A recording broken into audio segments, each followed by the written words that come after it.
पूछो कैसे हैं आप सब लोग। Myself Amit Mahajan and welcome you all on this incredible platform of physics Wallah. यकीनियंस कैसे हैं आप सब लोग जी। Good morning, good morning, good morning everyone. नमस्ते, सत श्री अकाल, अस्सलाम वालेकुम। पूछो कैसे हैं आप सब लोग। Myself Amit Mahajan and welcome you all on this incredible platform of physics Wallah. यकीनियंस कैसे हैं आप सब लोग जी। Good morning, good morning, good morning everyone.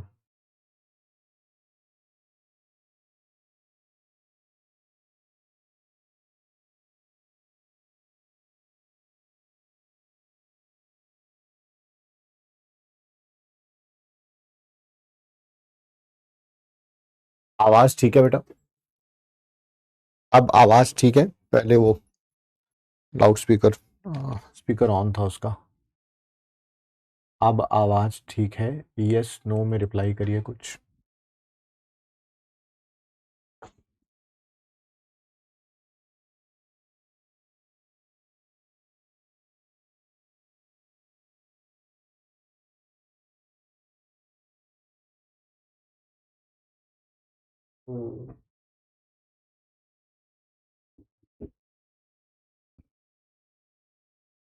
चलिए आइए आइए।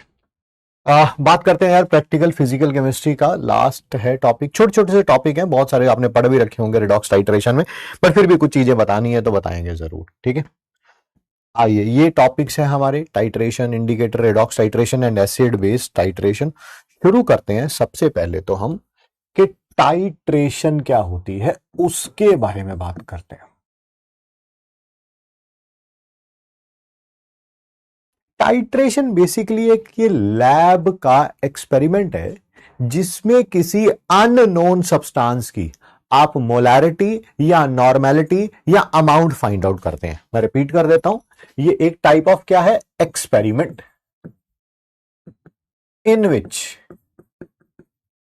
कोई अननोन सब्सटेंस, अननोन सब्सटेंस में अननोन क्या है, उसकी मोलैरिटी नहीं पता है आपको। सब्सटेंस तो पता है, लाइक NaOH है, ठीक है, लाइक H2SO4 है, आपको सब्सटेंस तो पता है। उस सब्सटेंस की अननोन क्या है, मोलैरिटी या नॉर्मेलिटी या अमाउंट नहीं पता, वो आप फाइंड आउट करते हैं। एक्सपेरिमेंट इन विच सब्सटेंस का अमाउंट, अब वो चाहे नॉर्मेलिटी में फाइंड आउट करना हो, वो तो क्वेश्चन बताएगा आपको, या मोलैरिटी फाइंड आउट करनी हो या मोल्स फाइंड आउट करने हो, ठीक है, हम फाइंड करते हैं, उसे क्या बोलते हैं हम, टाइट्रेशन। सर टाइट्रेशन कराया कैसे जाता है, थोड़ा उसके बारे में बताइए बेटा। एक ये ब्यूरेट होती है,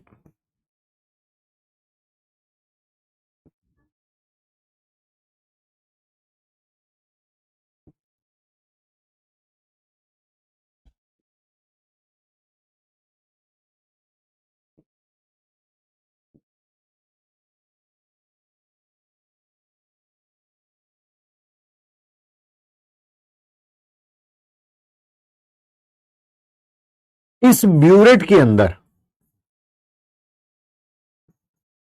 कोई नोन सब्सटेंस, जिस सब्सटेंस की हमें मोलैरिटी वगैरह पता है, वो डाला जाता है।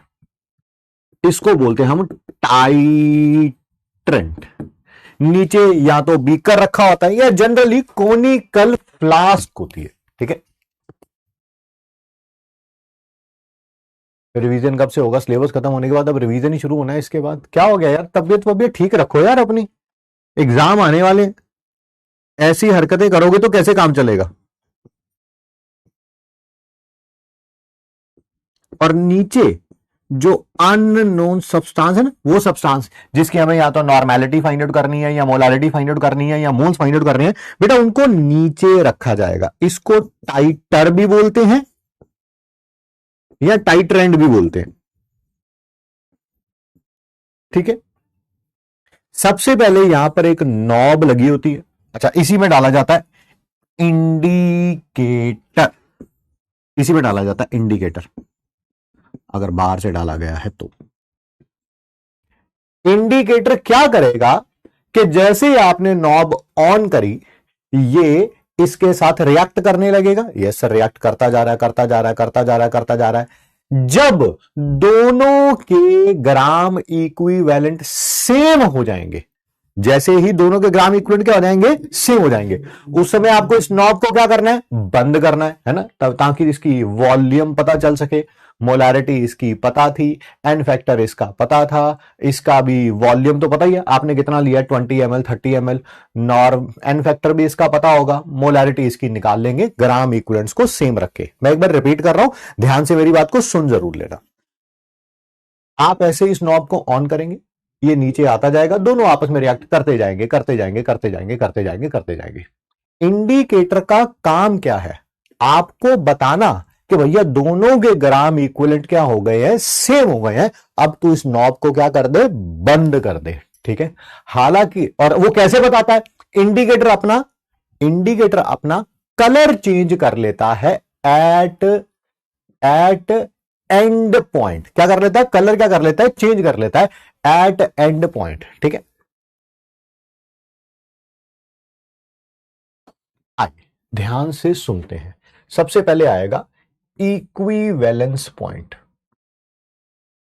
इक्विवेलेंस पॉइंट, इक्विवेलेंस पॉइंट का मतलब समझ गए होंगे, जब इसके ग्राम इक्विवेलेंट और इसके ग्राम इक्विवेलेंट क्या हो जाएंगे, सेम। इसका नाम ए रख दिया, इसका नाम बी रख दिया। Gram equivalent of A reacted is equal to gram equivalent of B reacted, ठीक। हमें इस समय इस नॉब को क्या कर देना चाहिए, बंद कर देना चाहिए, ठीक है। बट हमें वो पता ही नहीं चलेगा।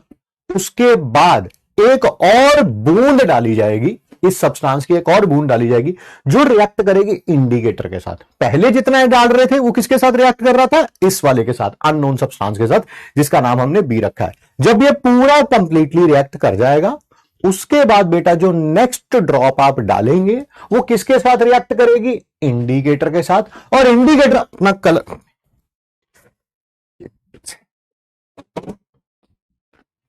और इंडिकेटर अपना कलर क्या कर देगा, चेंज कर देगा। जैसे इंडिकेटर का कलर चेंज होगा, हम कहेंगे रुक जाओ रुक जाओ रुक जाओ रुक जाओ भाई, ठीक है। अब आगे इसको बंद कर दिया जाए, तो at end point colour change होगा, ठीक है, बाय इंडिकेटर। एंड जनरली बात कर रहा हूं, जनरल बात कर रहा हूं, it is after 1 or 2 drops, 1 drop लिख सकते हैं, ऑफ इक्विवेलेंस पॉइंट। क्या ये सारी बात आपको समझ आ गई? यस और नो में रिप्लाई करिए। इंडिकेटर का काम क्या है, ये कैसे काम करता है?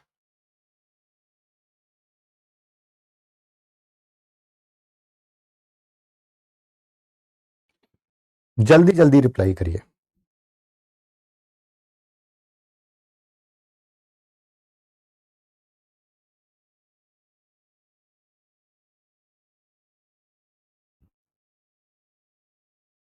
यस, आइए और बात करते हैं। हम जिसका टाइट्रेशन कराना, जिसे टाइट्रेंट की तरह यूज करना चाहते हैं, इस वाले के बारे में बात कर रहा हूं। ये एक स्टैंडर्डाइज्ड सॉल्यूशन होता है। क्या होता है? स्टैंडर्डाइज्ड सॉल्यूशन, ठीक है, स्टैंडर्ड सॉल्यूशन। ये जनरली कौन होता है? टाइट्रेंट होते हैं। ये आगे 2 टाइप के होते हैं। 2 टाइप कैसे आगे सर, मैं बताता हूं। पहला है प्राइमरी स्टैंडर्ड, दूसरा है सेकेंडरी स्टैंडर्ड।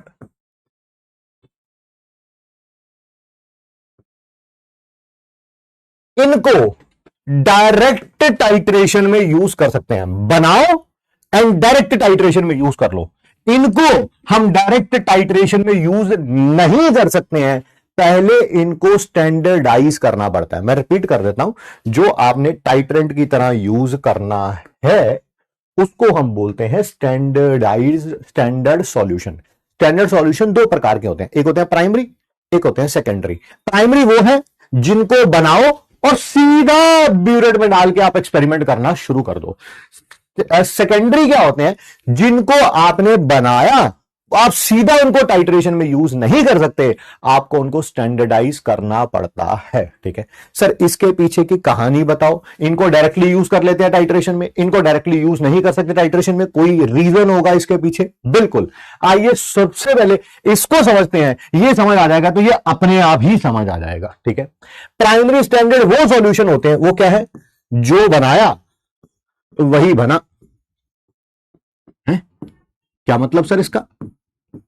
आपने K2Cr2O7 बनाया, 0.1 मोलर, है ना? कैलकुलेशन करी, मोलारिटी निकालनी आती है। यस, नंबर ऑफ मोल्स कितने डालने थे? 0.1 डालने थे इन 1 लीटर ऑफ द सॉल्यूशन। आपने 0.1 मोल डाले 1 लीटर ऑफ सॉल्यूशन में, 0.1 मोलर K2Cr2O7 बनाया। आपने उसे चेक किया, बना भी 0.1 मोलर ही है, तो 0.1 मोलर ही बनेगा, और 0.2 मोलर थोड़ा बन जाएगा। कैसी बहकी बहकी बातें कर रहे हो सर आप भी? नहीं, कई ऐसे सॉल्यूशंस होते हैं जिनको बनाते कुछ और है, बनता कुछ और ही है, बनाया कुछ और, बनेगा कुछ और। ठीक है, बनाया कुछ और बना कुछ और। सर ऐसा कैसे हो सकता है? ये जादूगरी इनके साथ कैसे हो सकती है? जैसे इसका एग्जांपल देता हूं मैं आपको, सेकेंडरी स्टैंडर्ड का। KMnO4, आप 0.1 KMnO4 बनाएंगे, 0.1 मोलर KMnO4 बनाएंगे, आपने अपनी तरफ से 0.1 मोल KMnO4 के डाले हैं, that is in 1 litre of solution, बनेगा कुछ और ही। या तो 0.09 मोलर बन जाएगा, या 0.12 मोलर बन जाएगा, या 0.15 मोलर बन जाएगा, या 0.06 मोलर बन जाएगा। है सर, ऐसा कैसे हो सकता है? आपने बोला तो 0.1 मोल KMnO4 के डालने हैं 1 लीटर में, वही हमने डाले हैं, तो बनना भी तो वही चाहिए ना। ऐसे चेंज क्यों आ रहा है? ठीक है, यही प्रॉब्लम है कुछ सॉल्यूशंस की। मैं बताता हूं कौन से। ठीक है, एक है KMnO4, एक है NaOH। ये पता क्या करते हैं? जैसे KMnO4 के साथ मैं आपको प्रॉब्लम बताता हूं क्या। KMnO4 पता क्या है कि पहली बात तो प्योर फॉर्म में ही नहीं पाया जाता। ठीक है, यानी कि आपने 0.1 मोल KMnO4 लिया है, आपको ऐसा लग रहा है कि वो 100% 0.1 मोल KMnO4 है, वो रियलिटी में है ही नहीं। उसके अंदर है 0.08 मोल, बाकी 0.02 मोल क्या है बेटा? कोई इम्प्योरिटी होगी। अच्छा, 100% प्योर नहीं पाया जाता। तो एक और प्रॉब्लम होती है KMnO4 की। KMnO4 सनलाइट की प्रेजेंस में डिसोशिएट हो जाता है। आपने अपनी तरफ से 0.1 मोलर KMnO4 बनाया, सनलाइट आई, सनलाइट ने उसे तोड़ के कुछ और ही बना दिया, है ना? सनलाइट की प्रेजेंस में डिसोशिएट हो जाता है। ठीक है, तीसरी एक और प्रॉब्लम है कि KMnO4 एक बहुत अच्छा ऑक्सीडाइजिंग एजेंट होता है, तो कोई भी चीज सॉल्यूशन में अगर मिल गई तो उसको ऑक्सीडाइज कर देगा। हमने कहेंगे यार अरे रुक जा रुक जा रुक जा, अभी मत ऑक्सीडाइज करियो, अभी मैं तेरा एक्सपेरिमेंट कराऊंगा, वहां जाके ऑक्सीडाइजिंग एजेंट का काम करियो, वहां रिएक्ट करियो। ये तो पहले से ही क्या कर जाता है? रिएक्ट कर जाता है। बनाया 0.1 मोलर KMnO4 था, बनेगा कुछ और ही। ठीक है, इसका एक और एग्जांपल देता हूं मैं आपको। NaOH, एग्जाम्पल पता होने चाहिए। NaOH, सर अब NaOH के साथ क्या प्रॉब्लम है मैं बताता हूं। NaOH एक हाईली हाइड्रोस्कोपिक सब्सटेंस होता है। मान लीजिए, ठीक है, शायद आपने लैब में अपने किया भी हो। क्या आवाज में कुछ इशू आ रहा है क्या? क्या वॉइस में कोई इशू है क्या?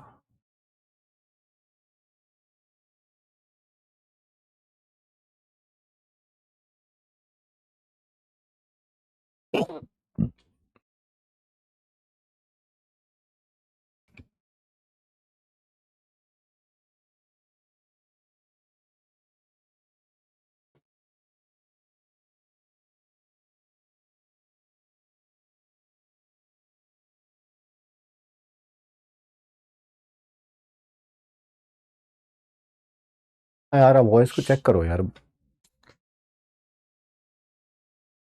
हाँ, वॉइस को चेक करो यार। देखते रहा करो, ऐसे बार बार बोलने का मौका मत दिया करो। हेलो हेलो हेलो हेलो बच्चों, कैसे हैं आप सब लोग?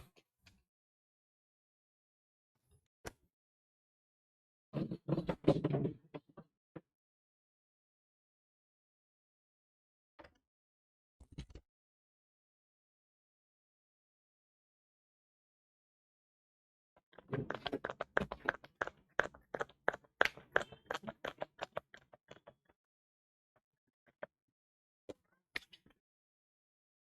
Hello hello hello. आवाज ठीक है यार मेरे ख्याल से। पिच कुछ मत करो, रहने दो। ठीक है ठीक है ठीक है ठीक है ठीक है। अबे मत करो। Hello hello hello hello hello hello hello hello hello hello hello hello. अरे बच्चों, कैसे हैं आप सब लोग? हेलो। आवाज थोड़ी सी कम हो गई है मेरे ख्याल से, थोड़ी सी कम हो गई है।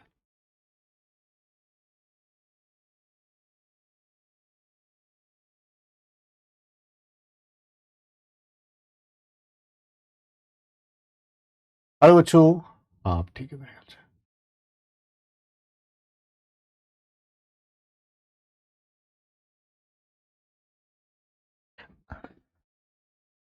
आइए बात करते हैं सेकेंडरी स्टैंडर्ड में एनएओएच के साथ क्या प्रॉब्लम है। एनएओएच एक हाईली हाइड्रोस्कोपिक नेचर का होता है।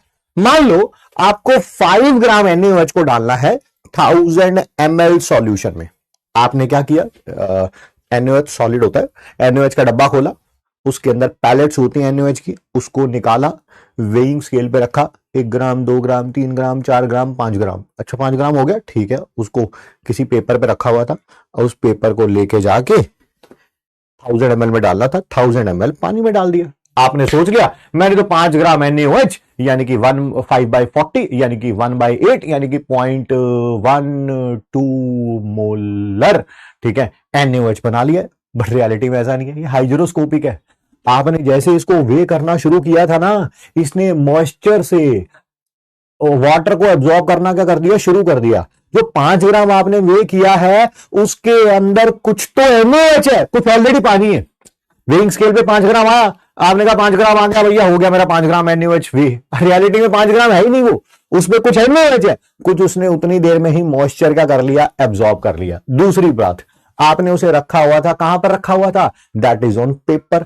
क्योंकि वो हाइड्रोस्कोपिक है, उसने पानी एब्जॉर्ब कर लिया, तो पानी के साथ मिलकर थोड़ा सा जो सॉल्यूशन बनाया, क्या वो पेपर के साथ चिपक जाएगा? यस। तो वो पेपर से पूरा हटा ही नहीं। तो देख रहे हैं, बनाया कुछ और था, बना कुछ और है। क्या बात समझ आई? यस और नो?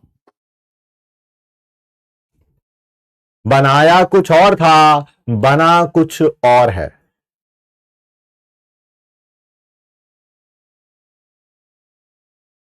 सिर्फ यस और नो में रिप्लाई करिए।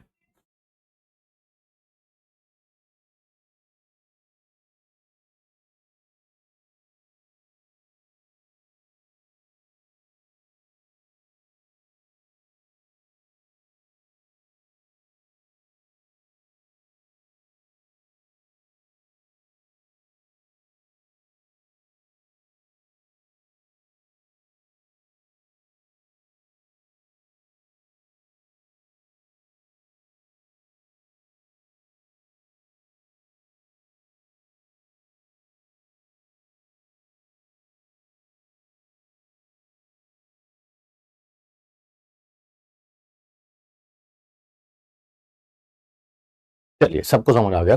तो प्राइमरी स्टैंडर्ड समझ आ गया सर, ये सॉरी सेकेंडरी स्टैंडर्ड समझ आ गया। प्राइमरी स्टैंडर्ड कौन कौन से होते हैं? एक तो मैंने अभी एग्जांपल ही दिया था, K2Cr2O7। एक ऑक्सैलिक एसिड होता है, एक KHP होता है,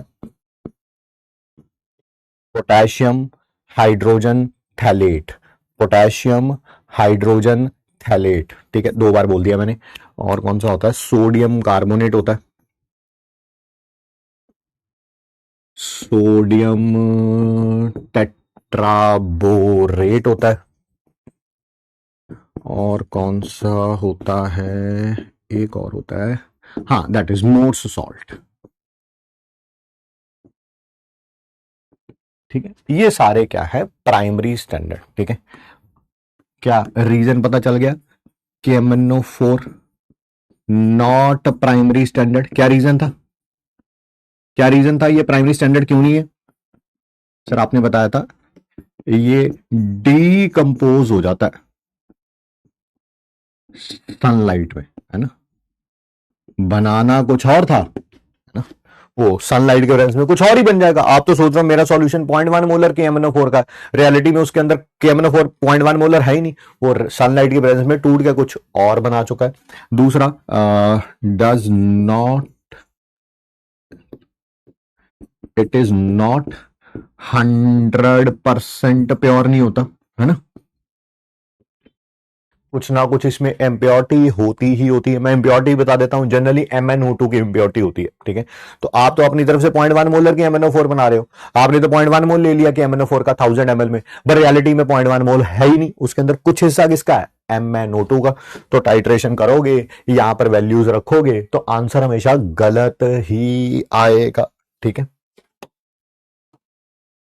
और क्या था यार इसका पॉइंट, एक और पॉइंट था, हाँ, it reacts with organic substances।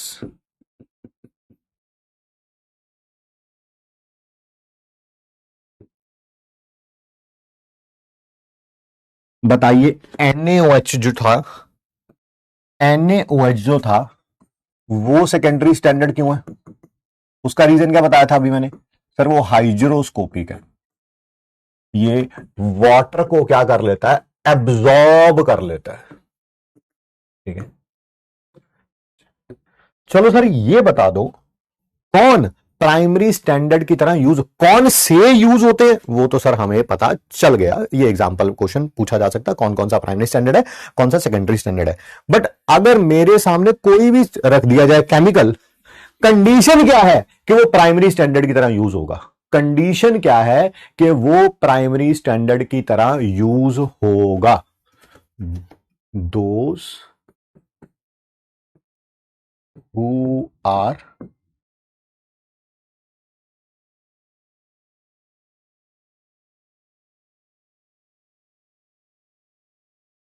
Sir,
चलिए आइए,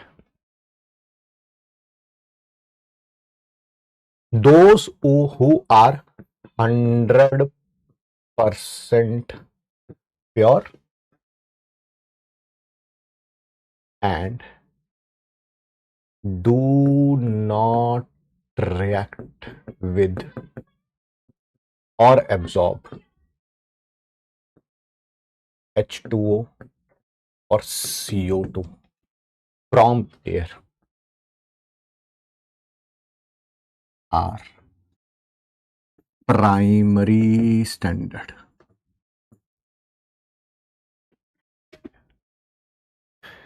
और इनको they can be directly used in titration.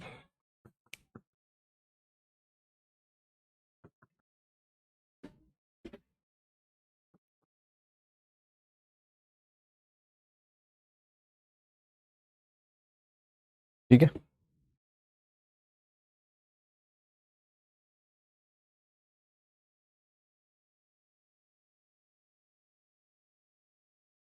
और सेकेंडरी स्टैंडर्ड्स का क्या था, सेकेंडरी स्टैंडर्ड को क्या हम डायरेक्टली यूज कर सकते हैं टाइट्रेशन में, क्या सेकेंडरी स्टैंडर्ड को हम डायरेक्टली यूज कर सकते हैं टाइट्रेशन में? यस और no?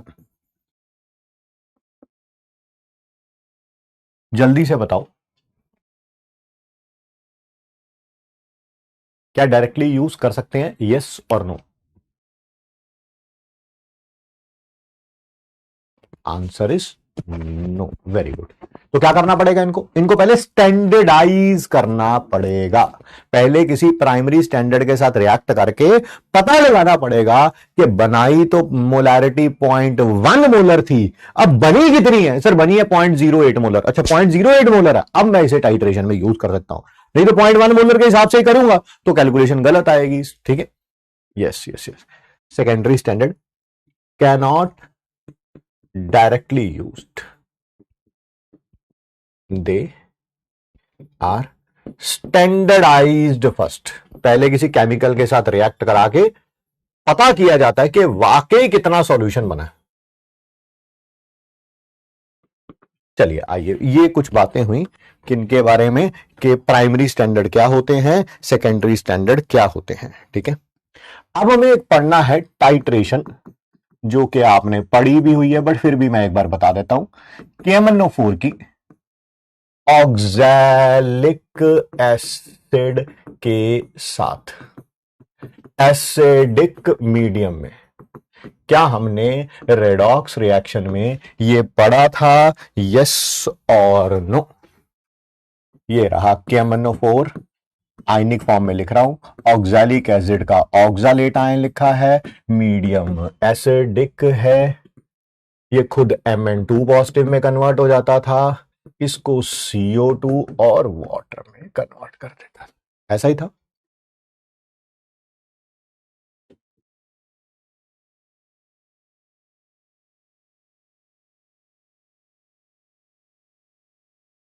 Yes yes yes yes.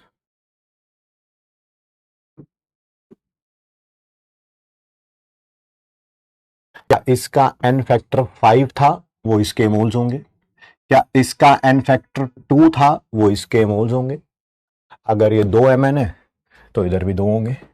यहां पर 10 कार्बन है तो यहां पर भी 10 कार्बन होंगे। अब ऑक्सीजन बैलेंस कर लो, उधर 28 है, इधर 20 है, और ये हो गए 28। अब हाइड्रोजन बैलेंस कर लो, उधर 16 थे, इधर भी 16 डाल दिए।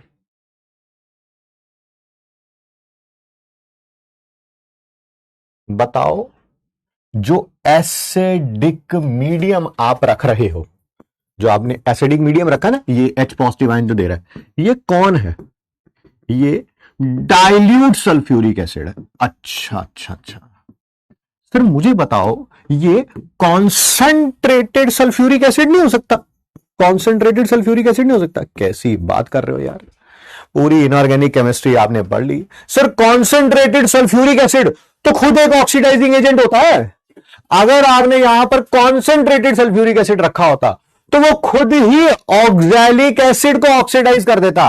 करना किसने ऑक्सीडाइज था? KMnO4 ने। वो तो खुद कॉन्सेंट्रेटेड सल्फ्यूरिक एसिड ही कर देता। अच्छा अच्छा, कॉन्सेंट्रेटेड सल्फ्यूरिक एसिड इसी कारण यूज नहीं करते, डाइल्यूट करते हैं। नहीं नहीं, ऐसा कर लो सर, फिर कॉन्सेंट्रेटेड नाइट्रिक एसिड रख लो। अरे भैया, ऑर्गेनिक केमिस्ट्री भी पढ़ ली तुमने। ऑर्गेनिक केमिस्ट्री में हमने पढ़ा है कि नाइट्रिक एसिड भी एक बहुत अच्छा, चल फिजिकल का टॉपिक रहा है, उसमें इनऑर्गेनिक भी इंक्लूड कर दी, ऑर्गेनिक भी इंक्लूड कर दी। सर ऑर्गेनिक में हमने पढ़ा है कि कॉन्सेंट्रेटेड नाइट्रिक एसिड भी एक अच्छा ऑक्सीडाइजिंग एजेंट होता है। हमने तो मीडियम एसिडिक करने के लिए सिर्फ डालना था, पता चले कि यही इसको ऑक्सीडाइज कर देगा, ऑक्सैलिक एसिड को यही अगर ऑक्सीडाइज कर देंगे तो KMnO4 क्या करेगा फिर, है ना? KMnO4 क्या करेगा? तो टाइट्रेशन से आंसर क्या आएंगे? बिल्कुल गलत आएंगे। Can't used as they are oxidising agents, है ना? खुद ही ऑक्सीडाइजिंग एजेंट है बेटा, तो खुद ही ऑक्सीडाइज कर देंगे। अरे सर सारी बातें छोड़ो, मैं आपको बहुत बढ़िया बताता हूं। मैं ना कौन सा HCl यूज कर लो, है ना? वो ऑक्सीडाइजिंग एजेंट भी नहीं होता सर। देखो मैं बढ़िया तरीका हो गया कि नहीं हो गया? नहीं, ये भी नहीं कर सकते। क्यों? क्योंकि ये KMnO4 के साथ रिएक्ट कर देता है, KMnO4 के साथ रिएक्ट कर जाता है। याद है, KMnO4 HCl के साथ एसिडिक मीडियम में, मीडियम तो चलो खुद ही एसिडिक हो गया HCl के कारण, ये इसको कन्वर्ट कर देता था Cl2 में और वाटर में खुद कन्वर्ट हो जाता था MnCl2 में और साथ KCl भी बनता था। KCl भी बनता, याद है कुछ? हाँ, ये नहीं यूज कर सकते as it reacts with KMnO4। तो हमारी मजबूरी है कि हमें क्या यूज करना पड़ेगा, that is dilute sulphuric acid. वो ऐसे किसी भी पंगे में नहीं पड़ता, ना तो ऑक्सैलिक एसिड को ऑक्सीडाइज करता क्योंकि अच्छा ऑक्सीडाइजिंग एजेंट नहीं है, ठीक है, और ना ही KMnO4 के साथ रिएक्ट करता है ना, दोनों प्रॉब्लम कॉज नहीं करता, ठीक है, क्लियर? अगर आप लिख लेंगे तो एक बार डन बोलिएगा ताकि हम आगे मूव कर सकें।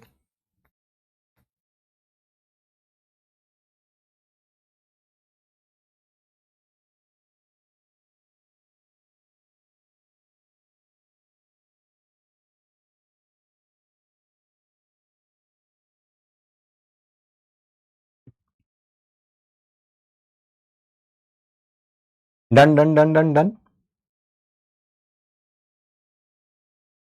कुछ छोटी छोटी चीजें जो आपके लैब मैनुअल में लिखी भी हुई थी वो ये कि KMnO4 सेल्फ इंडिकेटर है, सेल्फ इंडिकेटर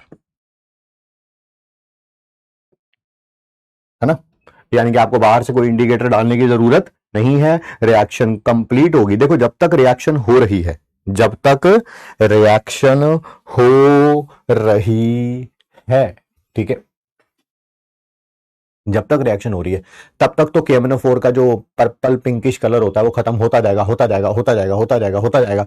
जैसे ही एंड पॉइंट आ जाएगा, इक्विवेलेंस पॉइंट के बाद एंड पॉइंट आ जाएगा, उसका वो कलर रिमूव नहीं होगा, है ना, लाइट पिंक कलर का रहेगा। तो अपना ही है, खुद ही सेल्फ इंडिकेटर है, खुद ही बता देगा कि नॉब को बंद कर दो, ठीक है, क्योंकि अब ऑक्सैलिक एसिड खत्म हो गया है, ठीक है। दूसरी बात, ऑक्सैलिक एसिड को कि मिक्सचर को हीट किया जाता है during the reaction to make reaction fast, to make reaction fast. Oxalic acid थोड़ा कॉम्प्लेक्स मॉलिक्यूलर बॉन्ड्स तोड़नी पड़ती हैं, ठीक है।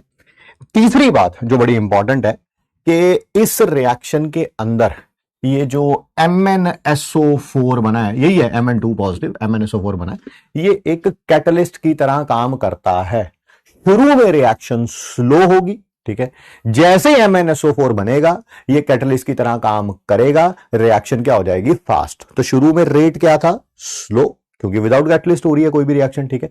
MnSO4 कैटलिस्ट की तरह काम कर रहा है, जैसे जैसे समय बीतता जा रहा है MnSO4 बनता जा रहा है, बनता जा रहा है, तो रिएक्शन क्या होती जाएगी, फास्ट होती जाएगी, रिएक्शन क्या होती जाएगी, फास्ट होती जाएगी, ठीक है।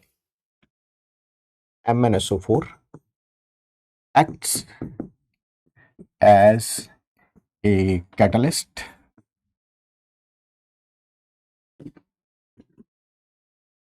acts as a catalyst, ठीक है। Therefore reaction is slow in the beginning and becomes fast as time proceeds।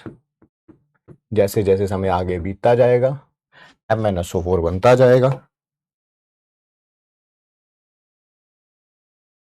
हमारे सिलेबस में जो प्रैक्टिकल फिजिकल केमिस्ट्री दे रखा है उसमें KMnO4 की ही टाइट्रेशन है, बट अगर K2Cr2O7 होता उसकी रिएक्शन कैसे लिखनी है वो लिखनी आती है आपको।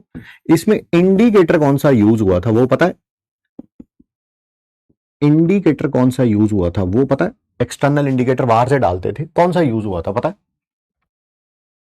तो सल्फर कहां से आया, मैंने कहां बनाया सल्फर बेटा, कहीं लिखा है सल्फर,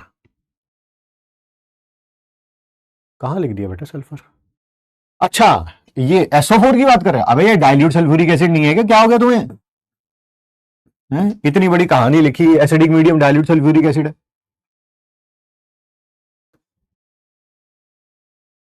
डाइफिनाइल अमीन, बिल्कुल सही कह रहे हैं आप। कौन सा इंडिकेटर यूज होता था, that is diphenyl Amin.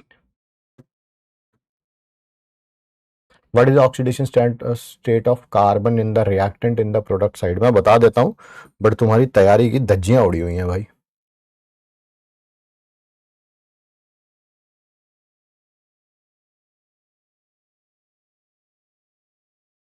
Hygroscopic का मतलब होता है जो पानी एब्जॉर्ब कर लेता है। कह रहा है जी कार्बन की ऑक्सीडेशन स्टेट क्या, बता देता हूं भाई। इसमें आएगी +3, इसमें आएगी +4। अगर ये बताना पड़ रहा है तो फिर बहुत तगड़ी वाली प्रॉब्लम में है आप, बट चलिए जैसा भी है आपकी मर्जी।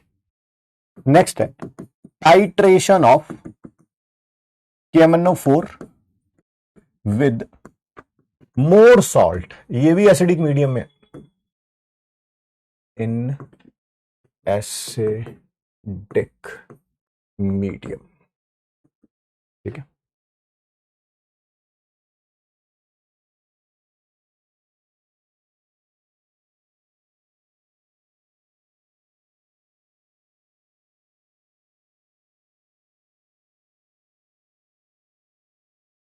मोर सॉल्ट यही होता है, ferrous sulphate, ammonium sulphate dot 6H2O, ferrous sulphate dot ammonium sulphate dot 6H2O। ठीक है, क्या आपको पता है इसके अंदर फेरस आयन है, सल्फेट आयन है, अमोनियम आयन है? कौन रिएक्ट करता है KMnO4 के साथ एसिडिक मीडियम में? सर वो हमने फ्यूजन में पढ़ा था, सर फ्यूजन में पढ़ा था, फ्यूजन में पढ़ा था कि ये फेरस को फेरिक में कन्वर्ट कर देता है, खुद Mn2 पॉजिटिव में है और H2O में कन्वर्ट हो जाता है। ठीक है बेटा,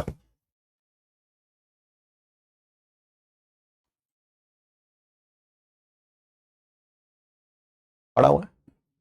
हमने ऑक्सैलिक एसिड के साथ रिएक्शन कराना था तो इसको हीट करना पड़ रहा था, यहां पर हीट रिक्वायर्ड नहीं है, heat not required as reaction is already fast. ठीक है, इस कारण हीट रिक्वायर्ड नहीं है।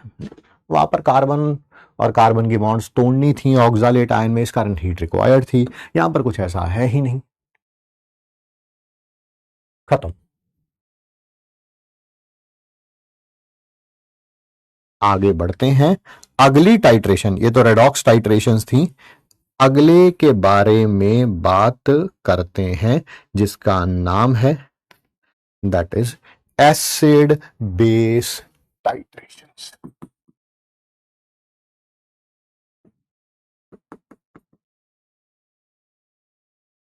इनमें सबसे पहले बात करेंगे इंडिकेटर की।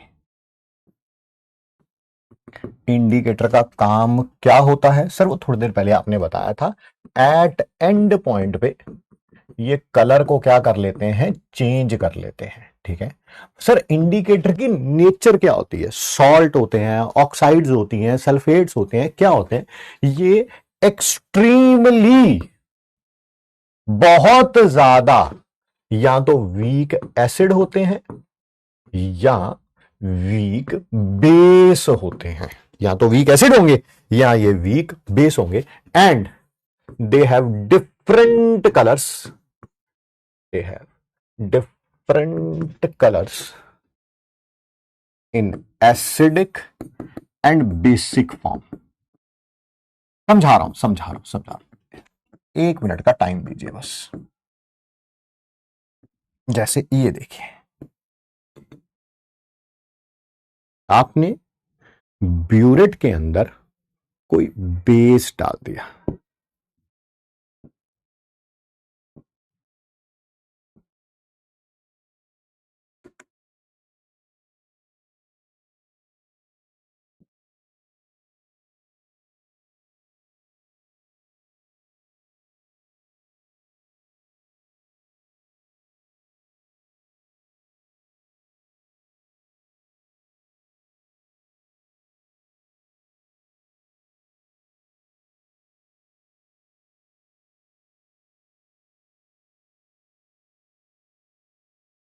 बेटा यहां पर बेस है, आप टाइट्रेशन करा रहे हैं किसी एसिड के साथ, आपने ऐसा इंडिकेटर यूज किया है जो खुद भी एक वीक एसिड है। ध्यान से सुनना और समझना।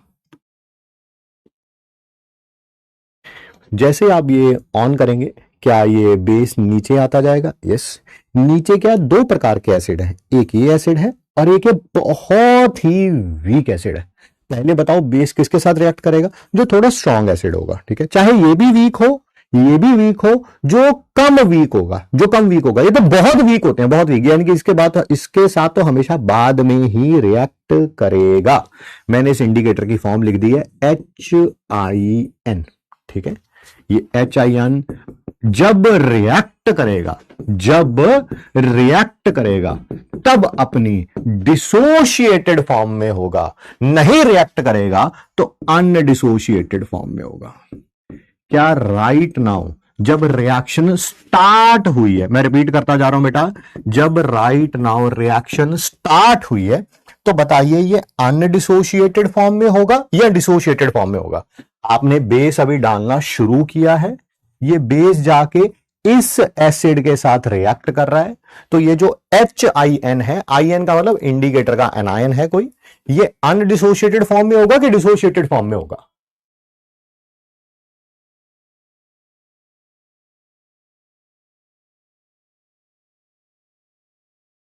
प्रज्ञा ने आंसर दिया है।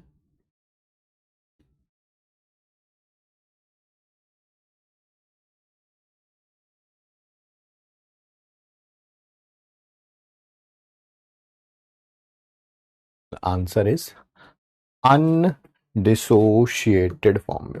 इसमें होगा अनडिसोशिएटेड फॉर्म में। बहुत बढ़िया, बहुत बढ़िया। अनडिसोशिएटेड फॉर्म में इसका कोई कलर है?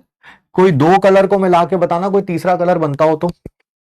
मेरे कलर्स नेम थोड़े वीक हैं तो देख लेते हैं। बताओ कोई भी दो कलर जिनको मिलके तीसरा कलर बनता हो।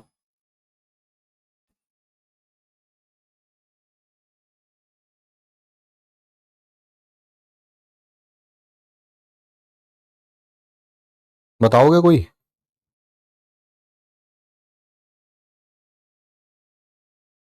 रेड एंड येलो कर लेते हैं। अच्छा आई, रेड एंड येलो कर लेते हैं, रेड एंड येलो कर लेते हैं। मान लेते हैं कि ये अभी अनडिसोशिएटेड फॉर्म में है और इसका कलर है रेड, यानी कि यहां पर आपको कौन सा कलर नजर आ रहा होगा बेटा? रेड कलर नजर आ रहा होगा। कोई प्रॉब्लम नहीं किसी प्रकार की? यस। और जब ये इस फॉर्म में आएगा तो क्या आएगा? येलो।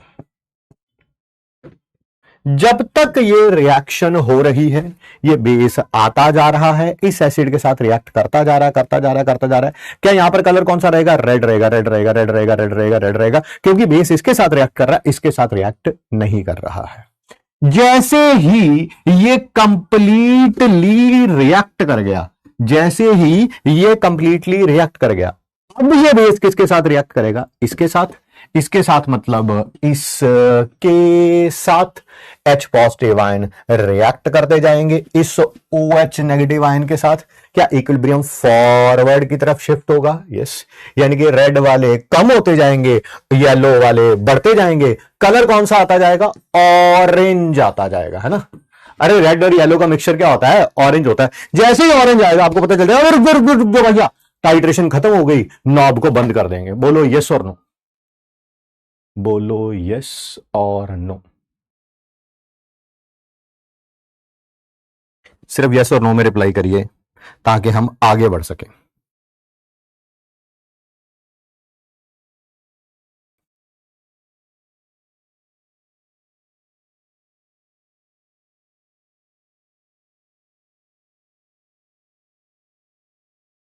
Yes yes yes. दो मेनली हमें इंडिकेटर पढ़ने हैं। एक है फिनोप्थलीन, जो कि एक वीक एसिड होता है, बहुत ज्यादा वीक एसिड होता है। एक है मिथाइल ऑरेंज, जो कि बहुत वीक बेस होता है। यहां पर मैंने लिखा है बेटा इंडिकेटर का नाम, यहां पर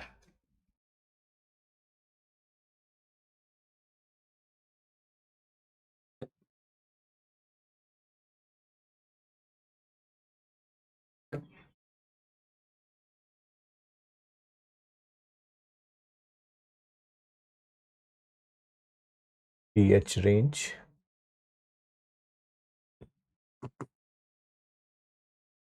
एसिडिक मीडियम और बेसिक मीडियम में इनका कलर क्या होता है? फिनोप्थलीन एसिडिक मीडियम में कलर लेस होता है और बेसिक मीडियम में पिंक होता है। इसकी रेंज होती है 8.3 से लेके 10 के बीच में। सर पहले तो मुझे रेंज का मतलब बताओ। बेटा ये टाइट्रेशन हो रही है, यस। जब भी ये टाइट्रेशन होगी तो जो इक्विवेलेंस पॉइंट आएगा वो किसी पीएच पे आएगा, यस और नो? हाँ सर, बिल्कुल किसी पीएच पर आएगा।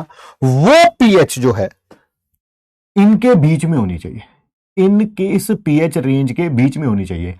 अगर इक्विवेलेंस पॉइंट इस पीएच रेंज के बीच में आ रहा है तो phenolphthalein as an indicator use होगा, अदरवाइज नहीं होगा, अदरवाइज नहीं होगा।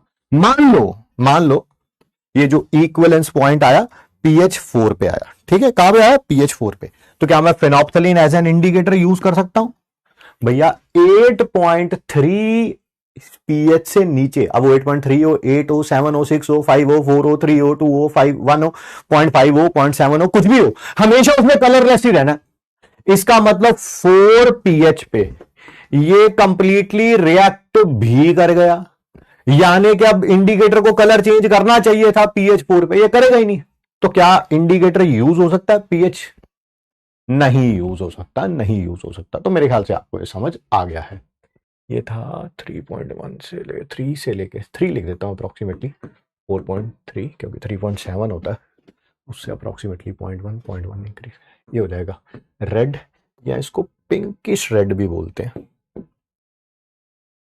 Pinkish red. This one is yellow, ठीक है? This one is yellow.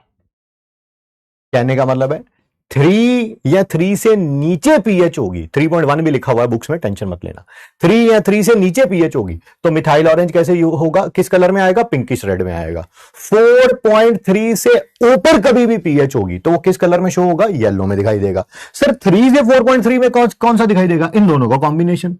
Similarly 8.3 से नीचे हमेशा कलरलेस, 10 से ऊपर डार्क पिंक, 8.3 और 10 के बीच में कलरलेस में पिंक डालो तो क्या होता है? सर लाइट पिंक होता है। हाँ, लाइट पिंक दिखाई देगा,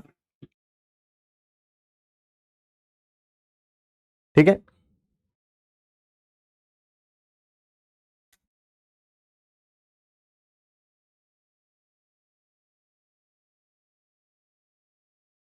चलिए अब हम करेंगे सबसे पहले titration of strong acid with, या ऐसा करता हूं वीक एसिड कर लेता हूं पहले, weak acid with strong base. Weak acid कौन सा रखना आपकी मर्जी, मैंने CH3COH रख लिया। ये स्ट्रॉन्ग बेस कौन सा रखना, कोई सा भी रख सकते हैं, एक्वस NaOH रख लिया। पकड़े गए सर, आप पकड़े गए। मैंने कहा कैसे? अभी तो आप बोल रहे थे कि NaOH एक सेकेंडरी स्टैंडर्ड होता है, सेकेंडरी स्टैंडर्ड होता है तो उसको टाइट्रेशन में डायरेक्टली यूज कर ही नहीं सकते। बिल्कुल सही बात है, मैंने डायरेक्टली यूज किया भी नहीं है, ठीक है? मैंने इसे क्या किया है, दैट इज स्टैंडर्डाइज किया है। क्या किया है? इसे स्टैंडर्डाइज किया है, ठीक है?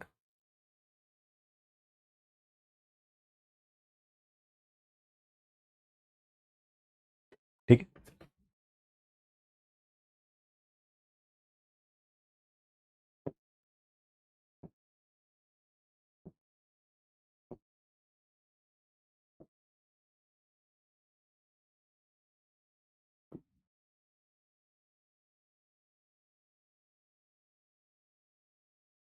यहां पर कौन होगा? Aqueous NaOH। यहां पर कौन होगा? That is CH3COOH। और देखिए जरा इसका कर्व कैसा आएगा, ग्राफ कैसा आएगा।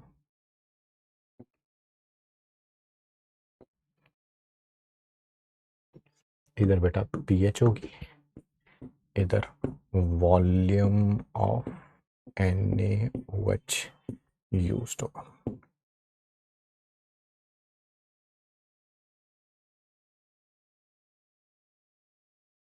तो स्टैंडर्डाइज कैसे किया जाता है? बहुत सही बात है बेटा, किसी प्राइमरी के साथ रिएक्ट करा के, किसी प्राइमरी स्टैंडर्ड के साथ रिएक्ट करा दे। जैसे तुमने NaOH बनाया, उसका टाइट्रेशन कराना है CH3COH के साथ, बट NaOH जितना बनाया था उतना बना ही नहीं है, तो किसी ऑक्सैलिक एसिड के साथ पहले इसकी स्टैंडर्डाइजेशन करी जाएगी, ग्राम इक्विवेलेंट दोनों के सेम रखेंगे, पता चल जाएगा अच्छा अच्छा NaOH 0.01 मोलर बना है, फिर उसको दोबारा टाइट्रेशन में यहाँ पे यूज करेंगे।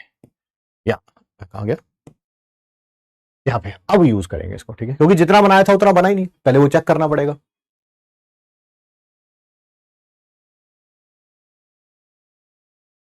चलिए आइए, मुझे बताइए सबसे पहले बीकर के अंदर है क्या? यहां पर साथ में इंडिकेटर भी है वैसे तो कोई। सबसे पहले मुझे बताइए यहां पर बीकर के अंदर है क्या? सर CH3COH है। अच्छा, वीक एसिड है। क्या आपको पता है कि वीक एसिड की पीएच कितनी होगी? सर होगी कोई 4, 5, 6 के आसपास, बिल्कुल। तो अगर ये 0 पीएच है तो ग्राफ कहीं यहां से स्टार्ट होगा, ठीक है ना, 4, 5, 6 के आसपास। अब वो पता डिपेंड कर रहा है भैया कितना वीक एसिड है, वो मैं कैसे बता सकता हूं, ठीक है। सबसे पहले अगर जब आपने अभी थोड़ी ही बूंदे डाली हैं NaOH की, ठीक है, यानी कि ग्राम इक्विवेलेंट वीक एसिड के ज्यादा है और स्ट्रॉन्ग बेस के, थोड़ा साइड में लिखता हूं, मजा नहीं आ रहा, यहां कहां लिखूं जहां जगह मिल जाए। हम्म, इसे लिख रहा हूं Zone 1। क्या है Zone 1? बताता हूं। जब ग्राम इक्विवेलेंट वीक एसिड के ज्यादा होंगे, स्ट्रॉन्ग बेस के कम होंगे। देखिए, जैसे ही आपने NaOH डाला, क्या CH3COH और NaOH, क्योंकि NaOH आपने बहुत कम डाला है तो बेटा ये लिमिटिंग रिएजेंट है, ये खत्म हो जाएगा। क्या बनाएगा? एसिड और बेस मिलके क्या बनाएंगे? सॉल्ट बनाएंगे। मुझे जल्दी से बता दो, क्या बीकर के अंदर एक तो ये बचा हुआ है और एक ये बचा हुआ है, यानी कि एक तो वीक एसिड है और ये है weak acid with strong base का सॉल्ट, यानी कि ये एक एसिडिक बफर है। बोलिए बेटा यस और नो, रिप्लाई कर दीजिए यस और नो। और अगर ये बफर है तो बेस डालने पे पीएच पे कोई खास फर्क नहीं पड़ेगा। बोलो समझ आया? Zone 1 का ग्राफ ऐसा ही, Zone 1 का ग्राफ ऐसा ही क्यों बना है? ये पढ़ना जरूरी है क्या गाइस? नहीं पढ़ना तो बेटा जरूरी, पढ़ना ही जरूरी नहीं है। ये क्या पढ़ना? पढ़ना ही जरूरी नहीं है बेटा। अनपढ़ लोग जिंदा नहीं रहते क्या? यस। अब देखते हैं Zone 2। Zone 2 सर कौन सी है Zone 2? जब न्यूट्रलाइजेशन हो जाएगी, यानी कि आप ऊपर से स्ट्रॉन्ग बेस डालते जा रहे हैं और ग्राम इक्विवेलेंट वीक एसिड के और स्ट्रॉन्ग बेस के क्या हो गए हैं? इक्वल हो गए हैं। क्या आपको पता है इस केस में दोनों ही लिमिटिंग रिएजेंट है, दोनों ही लिमिटिंग रिएजेंट है। ये भी खत्म हो जाएगा, ये भी खत्म हो जाएगा। जब दोनों खत्म हो जाएंगे विदाउट एनी एडिशन या with a very small addition of NaOH, क्या पीएच बहुत ज्यादा इंक्रीज होगी? पीएच बहुत ज्यादा इंक्रीज होगी। क्या Zone 2 का चक्कर समझ आया? Zone 2 में था क्या? दोनों आपस में रिएक्ट कर जाएंगे और सिर्फ ये बच जाएगा। सर सिर्फ सॉल्ट है, वीक एसिड का प्लस स्ट्रॉन्ग बेस का। क्लियर?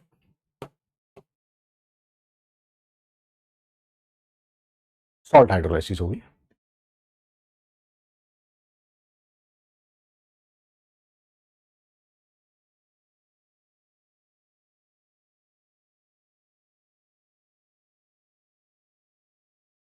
अब जब जब ये कंप्लीटली खत्म हो चुका है, ऊपर से आप NaOH डाल रहे हैं, ठीक है। सॉल्यूशन के अंदर कौन कौन बचा होगा? एक तो ये बचा होगा, एक ये बचा होगा। क्या ये भी बेसिक नेचर का होता है एनायन हाइड्रोलाइसिस से? यस, ये भी बेसिक नेचर का होता है एनायन हाइड्रोलाइसिस। सॉरी, ये तो बेस ही है, सॉरी। हाँ, ये तो बेसिक है ड्यू टू एनायन की हाइड्रोलाइसिस। ये भी बेस है, ये वीक बेस है, ये स्ट्रॉन्ग बेस है। क्या अब जो पीएच आएगी वो सिर्फ और सिर्फ इसी के कारण आएगी, due to common ion effect? ये हो गया हमारा जोन 3। जब ग्राम इक्विवेलेंट वीक एसिड के बहुत कम होंगे, यानी कि कंप्लीट न्यूट्रलाइजेशन हो चुकी है, मीडियम बेसिक होगा।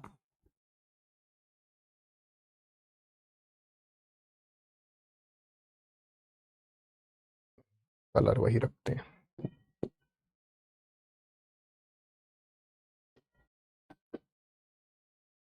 Due to common ion effect, बिल्कुल सही कह रहे हैं, बिल्कुल सही कह रहे हैं, एब्सोल्युटली राइट। यहां तक किसी को कोई प्रॉब्लम तो नहीं है?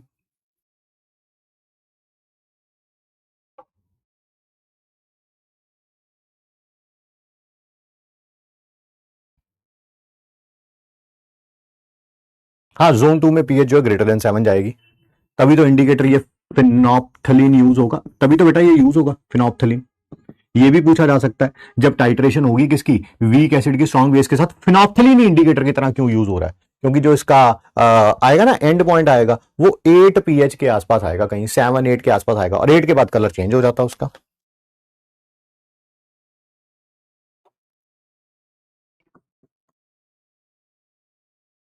टाइट्रेशन ऑफ, आपकी बार पहले वीक एसिड स्ट्रॉन्ग बेस था, अब कर लेता हूं strong acid with weak base. क्या ग्राफ अब की बार अपने आप समझ आ जाएगा या मुझे बताना पड़ेगा दोबारा?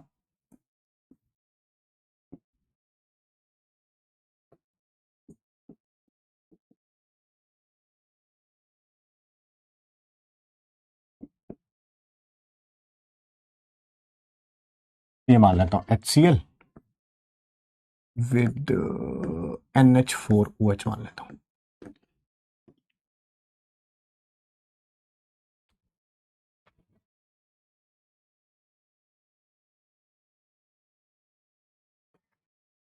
क्या जोन 1 अब की बार आपको पता चल गया मैं ऊपर से क्यों शुरू कर रहा हूं? क्योंकि पीएच राइट नाउ कितनी होगी, बीकर के अंदर क्या है, दैट इज NH4OH। बेटा पीएच होगी कोई 12-13 के आसपास, ठीक है सर। जैसे जैसे आप HCl डालते जाएंगे, बेसिक बफर बन गया, ये आ गया जोन 1, ये आ गया जोन 2, और ये आ गया आपका zone 3। Zone 1, zone 2, zone 3। Zone 1 में क्या होगा सर, बनेगा बेसिक बफर, ठीक है। जोन 2 में क्या होगा सर, सॉल्ट होगा स्ट्रॉन्ग एसिड का वीक बेस के साथ। और जोन 3 में क्या होगा सर, मेनली तो सॉल्ट भी होगा, एक तो स्ट्रॉन्ग एसिड का वीक बेस के साथ, और HCl भी होगा, दैट इज स्ट्रॉन्ग एसिड भी होगा। तो पीएच सिर्फ HCl से आएगी due to common ion effect.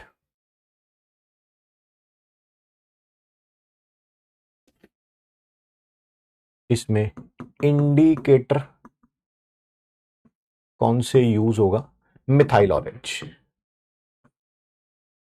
क्योंकि वीकली एसिडिक मीडियम में आके ये न्यूट्रलाइज होगा। ये वो है जब एसिडिक नहीं, बेसिक बफर बनेगा। ये वो है जब सॉल्ट होगा वीक एसिड का स्ट्रॉन्ग नहीं, स्ट्रॉन्ग एसिड का वीक बेस के साथ, strong acid plus weak base. और यहां पर एक तो strong acid plus salt of strong acid plus weak base.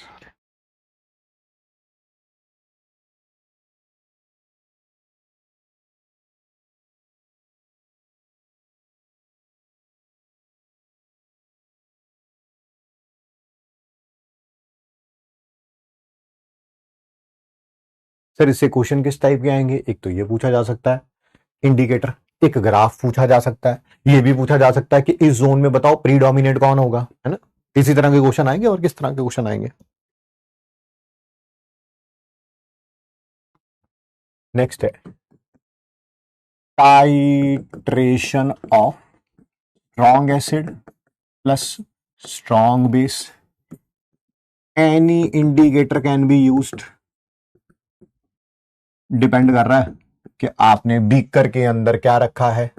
Methyl orange भी यूज कर सकते हैं या फिनोप्थिलिन भी यूज कर सकते हैं, पर दोनों में से अगर बोला जाए कौन सा बेटर है तो ये बेटर इंडिकेटर है, ये बेटर इंडिकेटर है इसके लिए,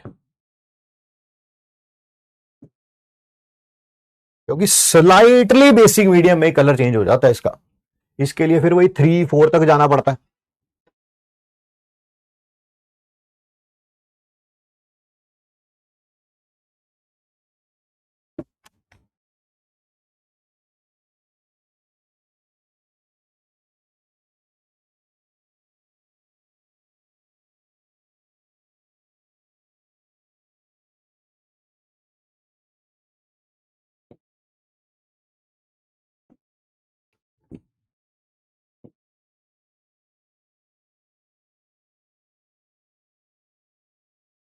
तो मान लेते हैं इधर वॉल्यूम NaOH की ऐड करें, वैसे तो कोई भी हो सकता है, NaOH भी हो सकता है, HCl भी हो सकता है। मैं चाहता हूं आप इसका ग्राफ बना के दिखाएं, मैं एक बार पानी पी लूं, ग्राफ बनाइए।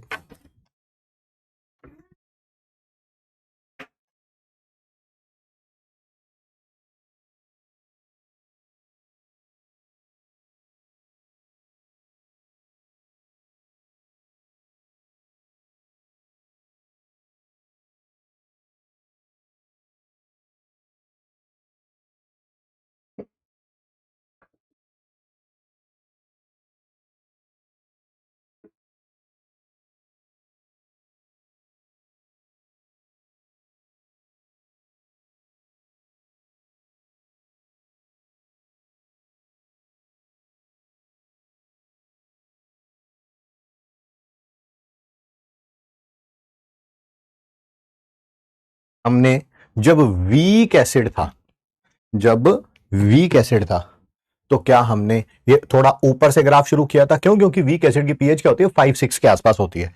यहां पर अब की बार क्या है, बीकर के अंदर HCl है, आपको पता है स्ट्रॉन्ग एसिड है, स्ट्रॉन्ग एसिड है तो पीएच थोड़ा नीचे स्टार्ट करूंगा, कोई 1 2 के आसपास, बस इतना ही फर्क आना, ठीक है। हालांकि ये बड़ा छोटा सा जोन होगा, बहुत मैंने थोड़ा बड़ा बना दिया, थोड़ा छोटा सा जोन होगा। पहले HCl के ग्राम इक्वलेंट ज्यादा है, फिर दोनों न्यूट्रलाइज हो गए, और फिर NaOH के ग्राम इक्वलेंट HCl के ज्यादा होंगे, यहां पर दोनों के ग्राम इक्वलेंट सेम होंगे, और यहां पर NaOH के ज्यादा होंगे।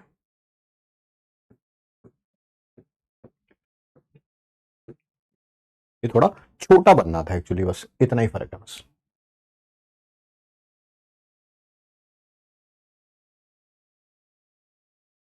कोई भी इंडिकेटर यूज कर सकते हैं। And the last one is titration of weak acid plus weak base, ठीक है, CH3COH और NH4OH।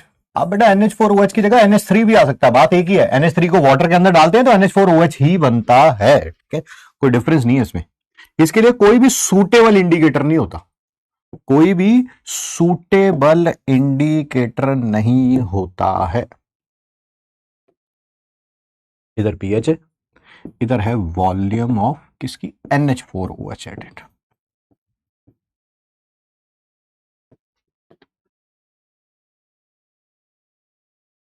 वीक एसिड है और ये दोनों मिलके क्या बनाएंगे सर, बफर बना लेंगे, बफर, ठीक है। पहली बात तो ग्राफ नीचे से नहीं, थोड़ा ऊपर से स्टार्ट होगा, क्यों? क्योंकि बीकर के अंदर क्या है, वीक एसिड है, ठीक है। और दूसरी बात, ठीक है, जल्दी न्यूट्रलाइजेशन हो जाएगी क्योंकि वीक एसिड है ना, बहुत जल्दी न्यूट्रलाइज हो जाएगा। हाँ सर, बहुत जल्दी न्यूट्रलाइज हो जाएगा। ये रहा वो सॉल्ट जिसमें वीक एसिड का होगा और वीक बेस का होगा, एंड दैट्स इट।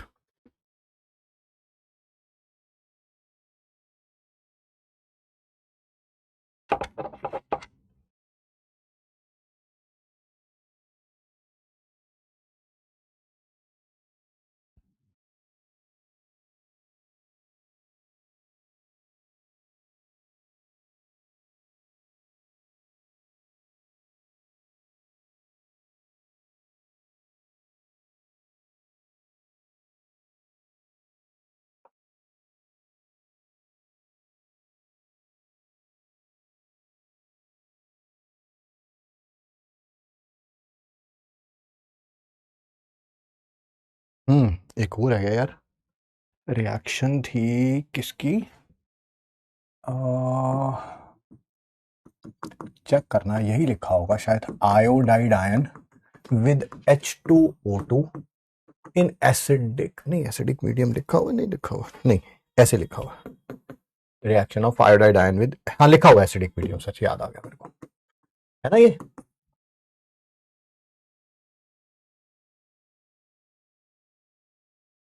लिखने को तो एंथैल्पी ऑफ सॉल्यूशन भी लिखा हुआ है प्रैक्टिकल फिजिकल केमिस्ट्री में, बट वो हमने ऑलरेडी पढ़ लिया था किस चैप्टर में, that is thermodynamics and thermochemistry में, इस कारण मैं उसको डील नहीं कर रहा हूं, ठीक है।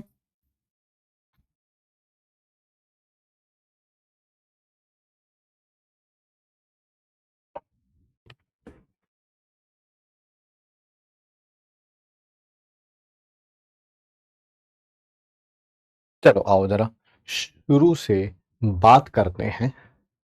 एक कंटेनर के अंदर 4 स्पीशीज इकट्ठी डाली जाती है, मैं आपको बताता हूं कौन कौन सी। एक है KI, एक है H2O2, एक है हाइपो, और एक है दैट इज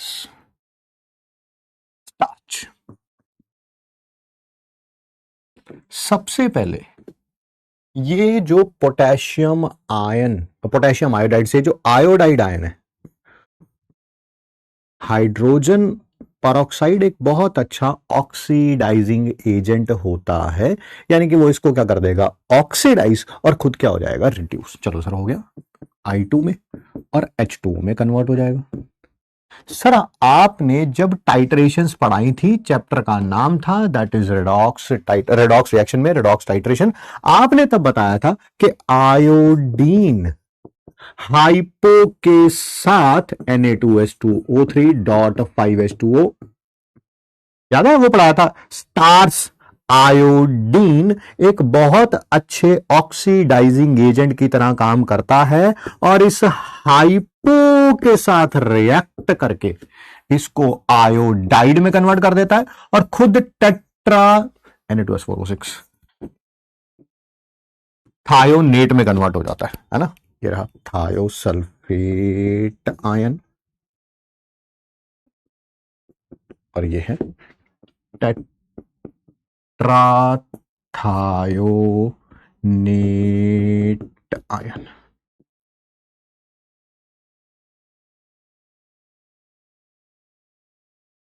टास में पढ़ा था। अब जरा ध्यान से सुनना, इसकी क्वांटिटी हम लेते हैं लेस, ध्यान से सुन लेना। और एक और बात आपको पता होनी चाहिए, आयोडीन स्टार्च के साथ मिलके ब्लू ब्लैक कलर का कॉम्प्लेक्स बनाता है। फिर हमने तो ये रिएक्शन देखी नहीं, अगर आप सोशल मीडिया देखते होंगे तो आजकल ये रिएक्शन बहुत ज्यादा ट्रेंडिंग में है, ये सोशल मीडिया में। आपने यूट्यूब पे, आपने इंस्टाग्राम पे, आजकल ये रिएक्शन होती हुई हर दूसरा फूड ब्लॉगर यही रिएक्शन करा रहा है ना। आयोडीन का टिंचर लेके जाता है और फिर वो कहता है कि पनीर फेक है कि नहीं है, पनीर के ऊपर डालता है, अगर पनीर के अंदर स्टार्च होगा तो वो ब्लू ब्लैक हो जाएगा।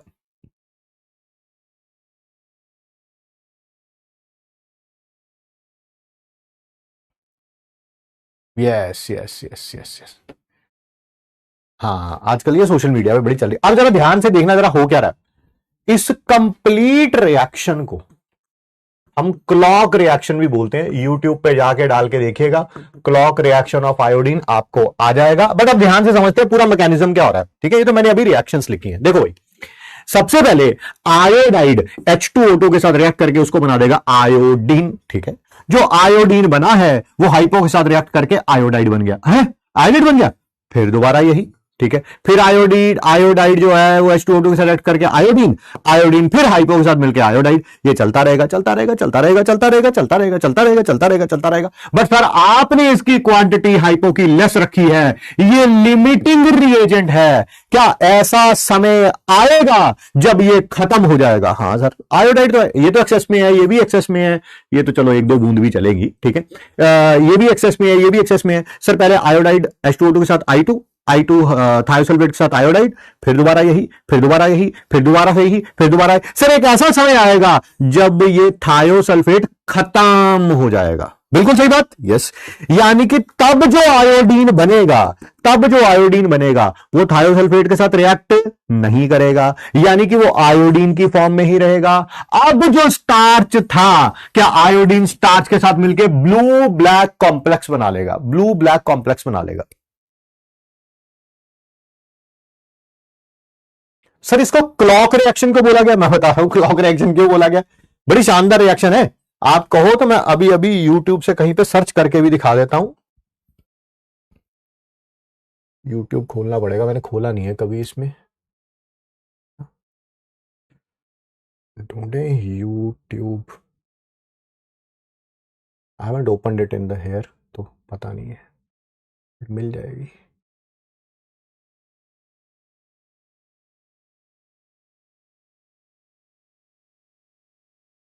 क्लॉक रिएक्शन एक्सपेरिमेंट, ये देखिए भाई। Bearded Sense Guy here, and today I'm going to show you how to make an iodine clock reaction. देख रहे हो, शुरू में ये चारों को मिक्स किया जा रहा है, potassium iodide, H2O2, starch and hypo, mix कर लिया। अभी कुछ नहीं होगा, पहले आयोडीन से आयोडाइड बन रहा है, आयोडीन से आयोडाइड बन रहा है, चल रहा है चल रहा है चल रहा है, आयोडीन से आयोडाइड, आयोडीन से आयोडाइड, चल रहा है चल रहा है चल रहा है चल रहा है चल रहा है चल रहा है चल रहा है। जब हाइपो खत्म हो जाएगा, ये पड़े पड़े ब्लू ब्लैक हो जाएगा, अपने आप पड़े पड़े। ये दोनों सॉल्यूशन अभी बना रहे हैं अलग अलग।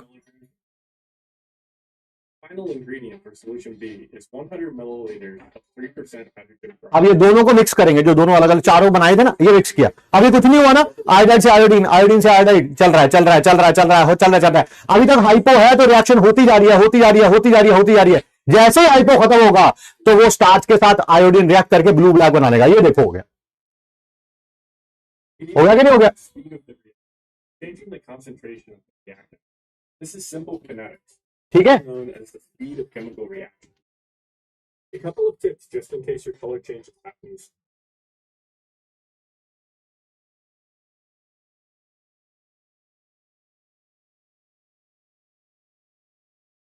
जब तक ये दोनों होती जा रही होती जा रही होती जा रही होती जा रही होती जा रही, कुछ नहीं हो रहा, ठीक है। जैसे ही हाइपो खत्म होगा, आयोडीन जो है वो स्टार्च के साथ शो करके क्या करेगा, that is blue black colour show करेगा। इसी कारण से क्लॉक रिएक्शन भी बोलते हैं, ठीक है। दोनों रिएक्शन काफी फास्ट है ऑब्वियसली, ये वाली तो बहुत ही ज्यादा फास्ट है। ये भी पूछा जा सकता है, order of reaction with respect to iodide is 1, ठीक है। इसी के साथ बेटा हमारा ये प्रैक्टिकल फिजिकल केमिस्ट्री का एंथैल्पी ऑफ सॉल्यूशन भी है, बट वो हम पढ़ चुके हैं थर्मोडायनेमिक्स में, इस कारण मैंने उसके बारे में बात नहीं करी है, ठीक है। ग्राफ्स भी हैं, बट ग्राफ वगैरह भी हमने कर लिए थे एटॉमिक स्ट्रक्चर में, वो psi r versus r, psi square versus r, वो सब हमने कर लिए थे, तो उसके बारे में भी मैंने बात नहीं करी है, ठीक है।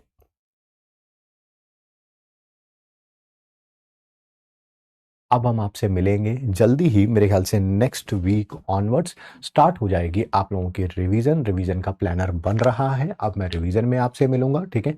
कल उम्मीद की क्लास नहीं हो पाई थी ड्यू टू सम रीजंस, ठीक है। उम्मीद की क्लास मैं लूंगा मॉर्निंग में, मंडे की मॉर्निंग को। तो अगर आपका थर्मोडायनेमिक्स या थर्मो केमिस्ट्री वीक है तो आप उसमें आ सकते हैं, ठीक है, ताकि आप उसका भरपूर फायदा उठा सकें, ठीक है। हाँ, रिवीजन करेंगे और रिवीजन में क्वेश्चन प्रैक्टिस करेंगे यार, मेनली क्वेश्चन प्रैक्टिस होगा। जितना ज़्यादा क्वेश्चन प्रैक्टिस करेंगे, कॉपी रिवाइज करके आइए, क्वेश्चन प्रैक्टिस करिए, जितना ज़्यादा क्वेश्चन प्रैक्टिस करेंगे उतना ज़्यादा फायदे में रहेंगे, ठीक है। मिलते हैं आपसे अब रिवीजन में, ठीक है। मेहनत करते रहिए, 14-14, 15-15 घंटे का पढ़ने का समय आ चुका है, उसका प्रॉपर यूटिलाइजेशन करिए। ये मत सोचिए कि नहीं होगा नहीं होगा नहीं होगा, ये सोचेंगे तो पक्का नहीं होगा, that is for sure, that is for sure.